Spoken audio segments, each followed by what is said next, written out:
Hello আমার নবম শ্রেণীর শিক্ষার্থী বন্ধুরা, তোমাদের ফার্স্ট টার্মিনালে যে ভারতের সম্পদ চ্যাপ্টারটি পরীক্ষা হবে, তো আজকে আমরা সেই চ্যাপ্টারের সম্পর্কে একটু জেনে নিই। দেখো, ভারতের সম্পদ চ্যাপ্টারে আমরা মূলত তোমাদের সিলেবাসে যেগুলো আছে সেটি হলো সম্পদ বিষয়টি কি বা সম্পদ কাকে বলে, সম্পদের বৈশিষ্ট্য, সম্পদ সৃষ্টির উপাদানগুলি আমাদেরকে জানতে হবে এবং তার সাথে আমাদের ভারতে কি কি যে সম্পদ পাওয়া যায় তার মধ্যে তোমাদের কেবলমাত্র শক্তি সম্পদ এবং খনিজ সম্পদ তোমাদের সিলেবাসে আছে।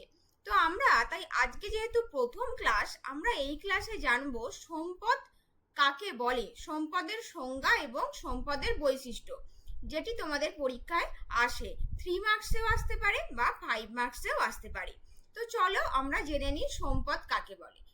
দেখো, সম্পদ বলতে আমরা সেই সমস্ত বস্তু বা অবস্তুকে বোঝাবো যেগুলোর মানুষের জীবনে বা মানব জীবনে অর্থাৎ আমাদের জীবনে যেগুলোর উপকারিতা আছে। অর্থাৎ একটা বস্তু পৃথিবীতে তখনই সম্পদ রূপে পরিগণিত হয় যখন সেটাকে মানুষ ব্যবহার করতে শুরু করে। মানুষ যদি ব্যবহার না করে, মানুষের কাছে সেই বস্তুটির যদি কোনো উপকারিতা না থাকে, তাহলে কিন্তু সেই বস্তুটি সম্পদ বলতে আমরা পারি না। ভেবে দেখো, এই যে কয়লা, পেট্রোলিয়াম বা খনিজ তেল, এত কিছু, আকরিক লোহা, এত কিছু যে মাটির তলা থেকে খনন করছি আমরা, সেগুলোকে কি আমরা কাজে লাগাচ্ছি। মানব সভ্যতায় যত উন্নত হয়েছে, মানুষ সেগুলোকে নিজেদের কাজে ব্যবহার করতে শুরু করেছে। তাই ধীরে ধীরে সেগুলোর গুরুত্ব বৃদ্ধি পেয়েছে এবং সেগুলো সম্পদে পরিণত হয়েছে। আদিম মানুষের কাছে কিন্তু সেগুলো সম্পদ ছিল না, কারণ আদিম মানুষ তো সেগুলোর ব্যবহারই জানতো না। তখন সেগুলো আমাদের প্রকৃতিতে নিরপেক্ষ সামগ্রী হিসাবে পড়ে থাকতো। তাই সম্পদের সংজ্ঞা লিখতে গেলে সবসময় মনে রাখবে এই দুটো শব্দ, যেগুলো মানুষের জীবনে উপকারিতা আছে এবং কার্যকারিতা আছে, মানুষ সেগুলোর গ্রহণযোগ্যতা আছে মানব জীবনে। তো চলো এবার আমরা সম্পদের সংজ্ঞাটা জেনে নিই। দেখো, encyclopedia of the social science অনুযায়ী তোমরা এইভাবে কোটেশন দিয়েও সংজ্ঞা লিখতে পারো বা নিজেদের মতোও লিখতে পারো। তাহলে সম্পদ হলো পরিবেশের সেই সব বিষয় যা মানুষের চাহিদা এবং সামাজিক লক্ষ্য মেটায়। তাহলে এই কথাটা খুব গুরুত্বপূর্ণ, মানুষের চাহিদা মেটাতে যেটা কাজে লাগছে। তারপর দেখো, সম্পদ কোনো জড় পদার্থ বা বস্তু নয়। অর্থাৎ আমাদের বিখ্যাত সম্পদ শাস্ত্রকার জিমারম্যান, যিনি বলতে চেয়েছেন যে সম্পদ বলতে কোনো বস্তুকে বোঝায় না, সম্পদ বলতে আমাদের সেই বস্তুর কার্যকারিতাটাকে বোঝায়।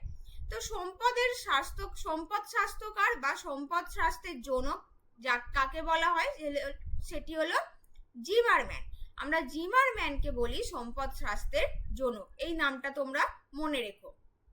দেখো, এবার তোমরা সম্পদের সংজ্ঞাটা লিখলে 2 মার্কসেরও আসতে পারে। সম্পদ কি, উদাহরণ দিলে কয়লা, খনিজ তেল, আকরিক লোহা, যা খুশি।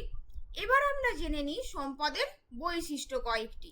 দেখো, সম্পদের বৈশিষ্ট্য প্রথমেই আমাদের লিখতে হবে উপকারিতা, কার্যকারিতা বা গ্রহণযোগ্যতা।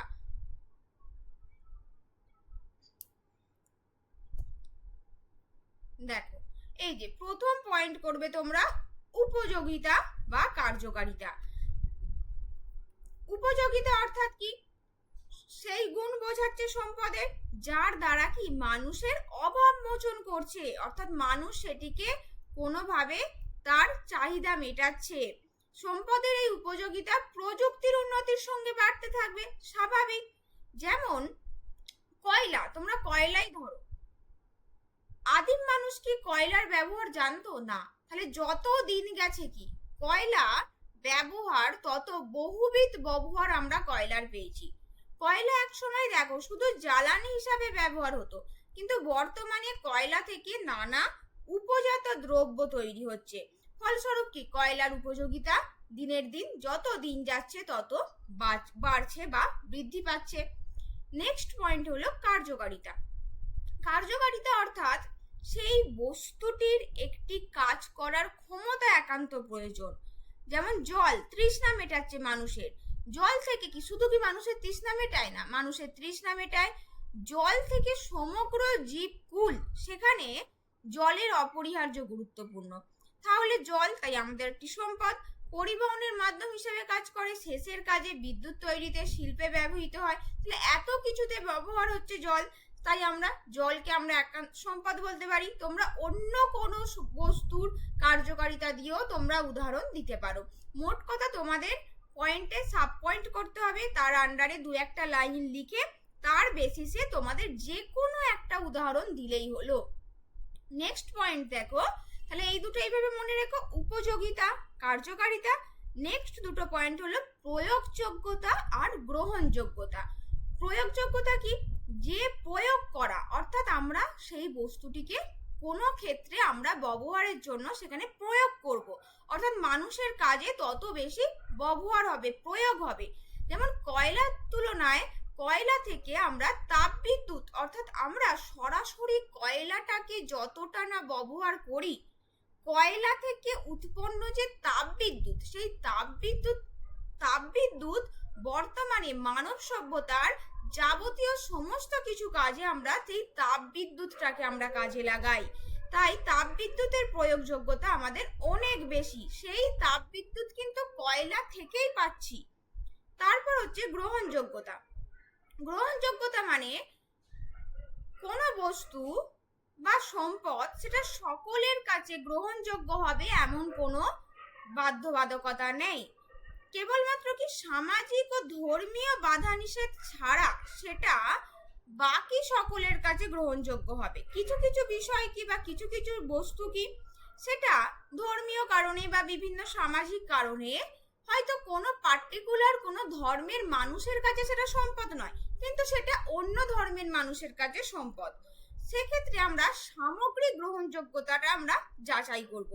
যেমন গোবংশ সকলের কাছে গ্রহণযোগ্য নয়, কিন্তু খাদ্যশস্য রূপে ধান, গম প্রায় সর্বত্র গ্রহণযোগ্য। আশা করছি তোমরা এটা পয়েন্টটি বুঝতে পেরেছো। তারপর দেখো নেক্সট পয়েন্ট, সর্বজনীনতা। সম্পদের নিজস্ব গুণাবলীর জন্য এর ব্যাপক এবং সর্বজনীন চাহিদা আছে, অর্থাৎ সকল মানব জাতির কাছে সেটা কাজে লাগে। নেক্সট পয়েন্ট, ক্ষয়শীলতা এবং সীমাবদ্ধতা।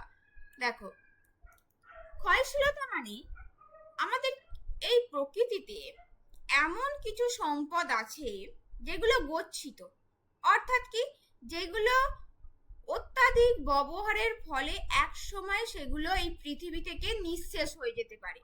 আবার এমন কিছু সম্পদ আছে যেগুলো আমরা পরবর্তীতে জানবো, সেগুলো পৃথিবী থেকে কখনোই শেষ হয়ে যাবে না, তাই এর পরিমাণ হ্রাস পেতে থাকে, অর্থাৎ সেগুলো কমতে থাকবে। যেমন কয়লা, খনিজ তেল। যে কয়লা আমাদের এই পৃথিবীতে মাটির তলায় সঞ্চিত আছে, যে কয়লা কার্বনিফেরাস বা টারশিয়ারি যুগে সৃষ্টি হয়েছিল, সেই কয়লাই কিন্তু সেই গচ্ছিত। মানুষের বা আমাদের মানব জাতির ক্ষমতা নেই যে কয়লাকে পুনরায় সৃষ্টি করা। তাই যেটুকু কয়লা আমাদের প্রকৃতিতে সঞ্চিত আছে, কয়লা, খনিজ তেল, আমাদের সেটুকুই ব্যবহার করতে হবে, বর্তমানে ব্যবহার করে ভবিষ্যৎ প্রজন্মের জন্য বাঁচিয়ে রাখতে হবে। নেক্সট দেখো, আরো কিছু পয়েন্ট আছে, তোমাদের পরীক্ষায় বৈশিষ্ট্য এলে মোটামুটি 5-6টা পয়েন্ট লিখলেই হবে। তারপর সীমাবদ্ধতা, অর্থাৎ প্রবহমান সম্পদগুলো অফুরন্ত মনে হলেও অ্যাকচুয়ালি কোনো সম্পদই আমাদের, যেগুলো আমাদের গচ্ছিত সম্পদ, সেগুলো একটা নির্দিষ্ট সময় পর্যন্ত সীমাবদ্ধ, তারপর কিন্তু সেগুলো শেষ হয়ে যাবে বা তার কার্যকারিতা সেটাও কমে যেতে পারে। এছাড়া দেখো সুগমতা, পরিবেশ মিত্রতা, এই পয়েন্টটা খুব ভালো। সম্পদের পরিবেশ মিত্রতা বলতে বোঝায় সেটা পরিবেশের কোনো ক্ষতি না করার ক্ষমতাকে। যেমন সৌরশক্তি, জলবিদ্যুৎ শক্তি, বায়ু শক্তি, এগুলো কি পরিবেশ দূষণ একদমই কম মাত্রায় পরিবেশ দূষণ ঘটায়। তাই আমাদের পরিবেশকে বাঁচাতে আমরা এই ধরনের সম্পদকে বেশি পরিমাণ ব্যবহার করতে পারি। অন্যদিকে কয়লা বা জীবাশ্ম জ্বালানি, যে কোনো জীবাশ্ম জ্বালানির দহনে কিন্তু পরিবেশ দূষণের হার বাড়তে থাকে। নেক্সট দেখো, পরিবর্তনশীলতা, স্পর্শযোগ্যতা, সংরক্ষণ ক্ষমতা, এতগুলো আছে, তোমাদের এত পয়েন্ট না দিলেও হবে।